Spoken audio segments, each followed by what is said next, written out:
ஹே France, இந்த வீடியோவில் நம்ம சூப்பரான ஒரு தகவல் பற்றி பார்க்க போகிறோங்க. அதாவது பிரதான் மந்திரி ஆவாஸ் யோஜனா அர்பன் 2.0 இந்த திட்டம் பற்றின ஒரு முக்கியமான அப்டேட் வந்திருக்கு. ஸோ இந்த அப்டேட் கண்டிப்பாக எல்லாரும் தெரிஞ்சுக்கோங்க. முடிஞ்ச அளவுக்கு நிறைய பேருக்கு ஷேர் பண்ணி விடுங்க. அதாவது கடந்த 9 ஆகஸ்ட் 2024 அன்னைக்கு கேபினட் தரப்புல இருந்து ஒரு முக்கியமான செய்தி ஒன்று வெளியிட்டிருக்கிறாங்க. இங்கிலீஷ்லேயும் இருக்குது, தமிழ்லேயும் இருக்குது. ஸோ ரெண்டுக்கான பிடிஎஃப் லிங்க் நான் டிஸ்கிரிப்ஷனில் கொடுத்துட்றேன். பட் தமிழில் பார்த்தீங்கன்னா இன்ஃபர்மேஷன் ரொம்ப கம்மியாக தான் கொடுத்துருப்பாங்க. பேசிக் இன்ஃபர்மேஷன் கொடுத்துருக்காங்க. இங்கிலீஷில் அந்த ஸ்கீம் பார்த்தீங்கன்னா கம்ப்ளீட் டீட்டெயில்ஸ் வந்து கொடுத்துருப்பாங்க. ஸோ நம்ம அந்த கம்ப்ளீட் டீட்டெயில்ஸ் பற்றி பார்த்துடலாம். அதுக்கு முன்னாடி தமிழில் பேசிக்காக என்ன சொல்லியிருக்காங்க அப்படிங்கிறத ஜஸ்ட் நான் ரீட் பண்ணி காமிச்சிடுறேன். அதாவது பிரதமரின் நகர்ப்புற வீட்டு வசதி திட்டத்தின் 2ஆம் கட்டத்திற்கு மத்திய அமைச்சரவை ஒப்புதல் வழங்கப்பட்டுள்ளது. நகர்ப்புறத்தில் இருக்கும் ஏழை மற்றும் நடுத்தர குடும்பங்களுக்கு 1 கோடி வீடுகள் கட்டப்படும் சொல்லியிருக்காங்க. இதன்படி மாநிலங்கள், யூனியன் பிரதேசங்கள் மூலம் 1 கோடி நகர்ப்புற ஏழை நடுத்தர குடும்பங்களுக்கு 5 ஆண்டுகளில் நகர்ப்புறங்களில் மலிவு விலையில் வீடு கட்டவோ வாங்கவோ நிதியுதவி வழங்கப்படும். இத்திட்டத்தின் கீழ் ஒரு 2.3 லட்சம் கோடி ரூபாய் அரசு உதவி வழங்கப்படும் அப்படின்னு சொல்லியிருக்காங்க. ஸோ புதுசாக நீங்கள் வீடு கட்டிக்கலாம், அல்லது ஏற்கனவே வீடு கட்டியிருந்தாலும் அதை நீங்கள் வாங்கிக்கலாம். அதுக்கு பார்த்தீங்கன்னா உங்களுக்கு ஒரு மானிய தொகை கொடுக்குறாங்க. நகர்ப்புறங்களில் தகுதியான அனைத்து பயனாளிகளுக்கும் அனைத்து பருவநிலைகளுக்கும் ஏற்ற நிலையான வீடுகளை வழங்குவதற்காக மத்திய அரசால் செயல்படுத்தப்படும் முக்கிய முன்னோடி திட்டங்களில் பிரதமரின் நகர்ப்புற வீட்டு வசதி திட்டம் ஒன்றாகும். இதன் கீழ் 1.18 கோடி வீடுகள் கட்ட அனுமதிக்கப்பட்டுள்ளன.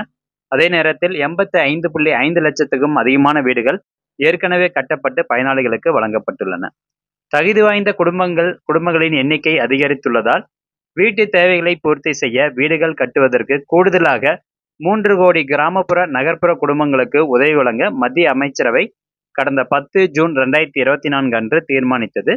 பிரதமரின் தொலைநோக்கு பார்வையை தொடர்ந்து 10 லட்சம் கோடி முதலீட்டில் பிரதமரின் நகர்ப்புற வீட்டு வசதி திட்டம் 2ஆம் கட்டம் செயல்படுத்தப்படுகிறது. இது 1 கோடி குடும்பங்களின் வீட்டு தேவைகளை நிவர்த்தி செய்து ஒவ்வொரு குடிமகனுக்கும் சிறந்த வாழ்க்கை தரத்தை உறுதி செய்யும்.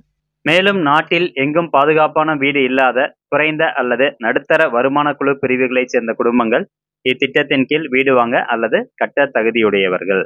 இத்திட்டத்தின் கீழ் பொருளாதாரத்தில் நலிவுற்ற பிரிவினரின் தகுதியான குடும்பங்கள், அதாவது எக்கனாமிக்லி வீக்கர் செக்ஷன் அப்படின்னு சொல்லுவாங்க, இடபிள்யூஎஸ் கேட்டகரிஸ், அப்புறம் லோயர் இன்கம் குரூப், அதே மாதிரி மிடில் இன்கம் குரூப், தங்களுக்கு சொந்தமாக உள்ள காலி நிலத்தில் புதிய வீடுகள் கட்டிக்கொள்ள நிதியுதவி வழங்கப்படும். நிலமற்ற பயனாளிகளை பொறுத்தவரை அந்தந்த மாநிலங்கள் மற்றும் யூனியன் பிரதேசங்களால் நில உரிமைகள், அதாவது பட்டாக்கள் வழங்கப்படும் அப்படின்னு சொல்லியிருக்காங்க. ஸோ அந்தந்த ஸ்டேட்ல வந்து உங்களுக்கு பட்டா கொடுக்குறாங்க அப்படின்னா அந்த பட்டா நிலத்தை வச்சு நீங்க வீடு கட்டிக்கலாம். ஓகே, இப்போ இது இவ்வளோதான் வந்து தமிழில் கொடுத்துருக்காங்க. பட் இங்கிலீஷில் இந்த ப்ரெஸ் ரிலீஸில் பார்த்தீங்கன்னா ஃபுல் டீட்டெயில்டாக கொடுத்துருக்காங்க. இப்போ நம்ம இதை பற்றி பார்க்கலாம். அதாவது இந்த PMAYU அப்படின்னா பிரதான் மந்திரி ஆவாஸ் யோஜனா அர்பன் 2.0 இந்த திட்டத்திற்கான எலிஜிபிலிட்டி யாரு அப்படின்னு பாருங்க. இடபிள்யூஎஸ் அப்படின்னா எக்கனாமிக்லி வீக்கர் செக்ஷன். அப்போ யாரெல்லாம் எக்கனாமிக்லி வீக்கர் செக்ஷனில் வராங்க? உங்களுடைய குடும்ப ஆண்டு வருமானம் 3 லட்ச ரூபாய்க்கு உள்ள இருந்துச்சு அப்படின்னா நீங்க இடபிள்யூஎஸ் கேட்டகரிக்குள்ள வருவீங்க. அதே உங்களுடைய குடும்ப ஆண்டு வருமானம் 3 லட்சத்துல இருந்து 6 லட்ச ரூபாய்க்குள்ள இருக்கு அப்படின்னா LIG கேட்டகரி, அதாவது லோயர் இன்கம் குரூப் கேட்டகரிக்குள்ள வருவீங்க. அதுவே உங்களுடைய குடும்ப ஆண்டு வருமானம் 6 லட்ச ரூபாயில இருந்து 9 லட்ச ரூபாய் வரைக்கும் இருக்கு அப்படின்னா மிடில் இன்கம் குரூப் கேட்டகரியில வருவீங்க. இந்த மிடில் இன்கம் குரூப் கேட்டகரியிலும் 1, 2, 3 அப்படின்னு பிரிச்சிருப்பாங்க. அதை பத்தி நம்ம பார்க்கலாம். ஓகே, இப்போ மேற்கொண்டு இதுல என்ன சொல்றாங்கன்னா, இதுல இருக்கக்கூடிய காம்பனன்ட்ஸ் என்னென்ன அப்படின்னு சொல்றாங்க. இந்த PMAY அர்பன்ல 2.0 இந்த திட்டத்துல மொத்தம் 4 வகையான கேட்டகரியை வந்து பிரிச்சிருக்கிறாங்க.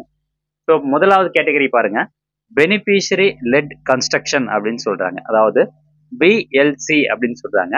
இது யாருக்கு அப்படின்னு பாத்தீங்கன்னா, இப்போ உங்க பேர்ல வந்து சொந்தமா நிலம் இருக்கு, நீங்க அதுக்கு பட்டா வச்சிருக்கிறீங்க அப்படின்னா அந்த நிலத்துல நீங்க வீடு கட்டுறதுக்கு மத்திய அரசு சார்பில் இருந்து ஒரு மானிய தொகை கொடுக்குறாங்க. ஸோ இந்த BLC கேட்டகரி, அதாவது சொந்தமா உங்க பேர்ல நிலம் இருந்துச்சு அப்படின்னா நீங்க BLC கேட்டகரியில வருவீங்க. அல்லது உங்களுக்கு வந்து சொந்தமா நிலம் கிடையாது, ஆனா கவர்மெண்ட்ல இருந்து உங்களுக்கு ஒரு நிலம் கொடுக்குறாங்க, அரசு புறம்போக்கு நிலத்துல இருந்து உங்களுக்கு ஏதாவது நிலம் கொடுக்குறாங்க, பட்டா கொடுக்குறாங்க அப்படின்னாலும் நீங்க வந்து BLC கேட்டகரியில வருவீங்க. அந்த பட்டா நிலத்துல நீங்க வீடு கட்டிக்கலாம். ஸோ இதான் வந்து BLC கேட்டகரி. ரெண்டாவதா பாருங்க, அஃபோர்டபுள் ஹவுசிங் இன் பார்ட்னர்ஷிப் AHP கேட்டகரி யார் வருவாங்க அப்படின்னு கேட்டீங்கன்னா, இப்போ உங்க பேர்ல வந்து சொந்தமா நிலம் கிடையாது, ஆனா வெளியே பப்ளிக் யாராவது ஒருத்தர் வீடு கட்டி வச்சிருக்காங்க, இல்ல கவர்மெண்ட் ஒரு வீடு கட்டி வச்சிருக்குது, ஒரு பிரைவேட் ஏஜென்சி வந்து வீடு கட்டி அதை வந்து சேல் பண்றாங்க. ஸோ அந்த வீட்டை நீங்க போய் வாங்க போறீங்க. அதாவது நீங்க வீடு கட்ட போறது கிடையாது. ஏன்னா நிலம் வந்து கிடையாது. ஏற்கனவே கட்டி வச்சிருந்த வீட்டை நீங்க வாங்க போறீங்க அப்படின்னாலும், அதுக்கும் இந்த ஸ்கீம் மூலமா உங்களுக்கு மானியத்தொகை குடுக்குறாங்க. ஸோ அதுக்குண்டான காம்பனன்ட் பேர் தான் வந்து அஃபோர்டபிள் ஹவுசிங் இன் பார்ட்னர்ஷிப் AHP அப்படின்னு சொல்றாங்க. அண்ட் 3வது கேட்டகரி பார்த்தீங்கன்னா, அஃபோர்டபிள் ரெண்டல் ஹவுசிங் அப்படின்னு சொல்றாங்க. இப்போ ஒரு சில பேர் பார்த்தீங்கன்னா, இதுக்கு யார் யாரெல்லாம் தகுதியானவங்க அஃபோர்டபிள் ரெண்டல் ஹவுசிங்க்கு அப்படின்னு கேட்டீங்கன்னா, உமன், அதுக்கப்புறம் இண்டஸ்ட்ரியல் ஒர்க்கர்ஸ், ஒரு கம்பெனியில வேலை பார்க்குறவங்க, அர்பன் மைக்ரன்ட்ஸ், அதாவது ஒரு நகரத்துல இருந்து இன்னொரு நகர்ப்புறத்துக்கு போயிட்டு வேலை பார்க்குறவங்க, ஹோம்லெஸ், வீடு இல்லாதவங்க, அதே மாதிரி டெசிடியூட் வீடோ, அதே மாதிரி ஸ்டூடெண்ட்ஸ் அல்லது அதர் எலிஜிபிள் பெனிஃபிஷரிஸ், இப்போ தெருவோரக்கல்ல வந்து தங்கியிருக்காங்க பார்த்தீங்களா, ஸோ அவங்க. ஸோ இது எல்லாருமே வந்து அஃபோர்டபிள் ரெண்டல் ஹவுசிங்க்கு வந்து எலிஜிபிள் அப்படின்னு சொல்றாங்க. இது என்ன அர்த்தம் அப்படின்னா, இப்போ நான் வந்து ஒரு நகரத்துல இருந்து இன்னொரு நகரத்துக்கு போய் நான் வேலை பார்க்குறேன் அப்படின்னா, அங்கே ஒரு 5 வருஷம் வேலை பார்ப்பேன். அங்கே எனக்கு பர்மனெண்ட்டாக எனக்கு வீடு தேவையில்ல, ஸோ வாங்க தேவையில்ல, நான் வந்து வாடகைக்கு தான் வந்து இருக்க போறேன் அப்படின்னா, அந்த 5 வருஷத்துக்கு பார்த்தீங்கன்னா அவங்க உங்களுக்கு ரெண்டல் பே பண்றாங்க. அதான் வந்து அஃபோர்டபிள் ரெண்டல் ஹவுசிங் அப்படின்னு சொல்றாங்க. ஸோ நம்ம வந்து நம்மளால வந்து ஒரு வீடு புதுசாக அந்த இடத்துல கட்ட தேவையில்ல, அதே மாதிரி கட்டுறதுக்கு வசதி இல்லாதப்போ நீங்க அஃபோர்டபிள் ரெண்டல் ஹவுசிங் மூலமா உங்களுக்கு வந்து நிதி உதவி கொடுக்குறாங்க. அடுத்தபடியா பாருங்க, இன்ட்ரெஸ்ட் சப்சிடி ஸ்கீம் அப்படின்னு சொல்றாங்க. ஸோ இது வந்து எல்லா கேட்டகரிக்குமே வருது. இப்போ இடபிள்யூஎஸ் கேட்டகரி, எல்ஐஜி, அதுக்கப்புறம் எம்ஐஜி கேட்டகரி. ஸோ இந்த மாதிரி 3 கேட்டகரி வச்சிருந்தாங்கன்னு ஏற்கனவே நான் சொல்லியிருந்தோம். நம்மளுடைய குடும்ப ஆண்டு வருமானத்தை பொறுத்து இந்த 3 கேட்டகரி வந்து இருக்கும். ஸோ நீங்க ஒரு ஹவுசிங் லோன் போட்டு நீங்க வீடு கட்ட போறீங்க. ஹவுசிங் லோன் வந்து பாத்தீங்கன்னா அதிகபட்சம் 25 லட்ச ரூபா வரைக்கும் தான் ஹவுசிங் லோன் போட்டிருக்கணும்.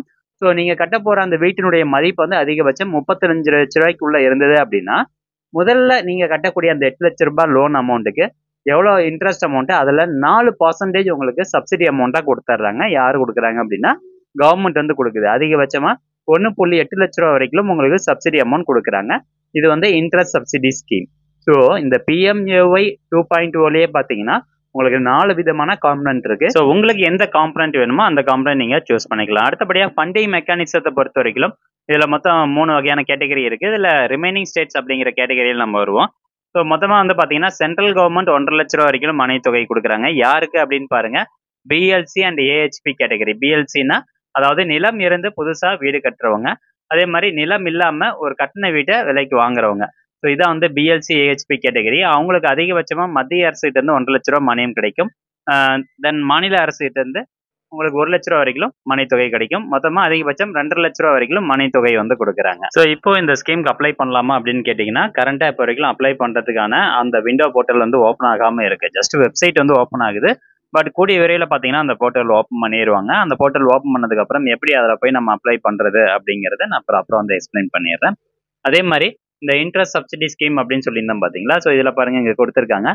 ஸோ இதனுடைய கிளாஸ் பேர் வந்து கிரெடிட் லிங்க்டு சப்சிடி ஸ்கீம் அப்படின்னு சொல்லுவாங்க. Economically weaker section, lower income group, middle income group 1, middle income group 2.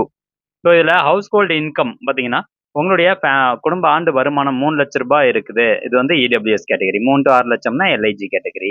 Middle income குரூப்புக்கு கிரேட் 1 பார்த்தீங்கன்னா 6 to 12 லட்ச ரூபா கேட்டகரி. கிரேட் 2 வந்து 12 to 18 லட்ச ரூபா கேட்டகரி. ஸோ இதில் carpet area and square metre அப்படின்னா நீங்கள் எத்தனை சதுர மீட்டர்ல வீடு கட்ட போறீங்க, அந்த செவருடைய அளவு. ஸோ காலி நிலத்தோட அளவு கிடையாது, நீங்கள் எத்தனை சதுர மீட்டர்ல அந்த வீடு கட்டுறீங்க அப்படிங்கிறது தான். ஸோ இப்போ 30 ஸ்கொயர் மீட்டர் அளவுக்கு தான் அதிகபட்சம் கட்டணும் EWS கேட்டகரி. LIG கேட்டகரி வந்து 60 ஸ்கொயர் மீட்டர். ஸோ அதுக்கு ஏற்ற மாதிரி இங்கே கொடுத்துருக்காங்க. இப்போ இன்ட்ரெஸ்ட் சப்சிடி அமௌண்ட் யாருக்கு அதிகமாக கொடுக்குறாங்க அப்படின்னு கேட்டிங்கன்னா, EWS கேட்டகரிக்கு 6.5% இன்ட்ரெஸ்ட் சப்சிடி வந்து கொடுக்குறாங்க. மேக்ஸிமம் லோன் நீங்கள் வீடு கட்டுறதுக்கு அதிகமாக லோன் எடுக்கக்கூடியது வந்து 20 வருஷத்துக்கு குறையாம நீங்க வந்து எடுத்திருக்கணும். அதே மாதிரி எலிஜிபிள் லோன் அமௌண்ட் பாத்தீங்கன்னா 6 லட்ச ரூபா வரைக்கும் தான் நீங்க எடுக்க முடியும். EWS category. MIG கேட்டகரி 9 லட்சம், LIG கொடுக்கல. அதே மாதிரி MIG 2 கேட்டகரிக்கு 12 லட்ச ரூபா வரைக்கும் லோன் எடுத்துக்கலாம். ஸோ இதெல்லாம் போக இங்க loan amount, so subsidy loan amount உங்களுக்கு எவ்வளவு வருதுன்னு பாருங்க. EWS கேட்டகரி பொறுத்த வரைக்கும் 2.67 லட்சம், MIG கேட்டகரிக்கு 2.35 லட்சம், அதே மாதிரி MIG கேட்டகரி 2 பாத்தீங்கன்னா 2.3 லட்ச ரூபா கொடுக்குறாங்க. ஸோ இப்படிதான். அதே மாதிரி இந்த வெப்சைட்ல பார்த்தீங்கன்னா இன்ட்ரெஸ்ட் அமௌண்ட் கால்குலேட் பண்ணுறதுக்கான அந்த ஒரு சப்சிடி கால்குலேட்டர் வந்து கொடுத்துருக்காங்க. நான் ஜஸ்ட் போட்டு வச்சிருக்கேன். EWS கேட்டகரி 3 லட்ச ரூபா நான் போட்டிருக்கேன் குடும்ப ஆண்டு வருமானம். ஸோ அதே மாதிரி லோன் அமௌண்ட் வந்து 10 லட்ச ரூபா எடுக்கிறாங்க அப்படின்னு போட்டிருக்கேன். அதிகபட்சமே 6 லட்சம் தான், நான் ஜஸ்ட் வந்து போட்டிருக்கேன்.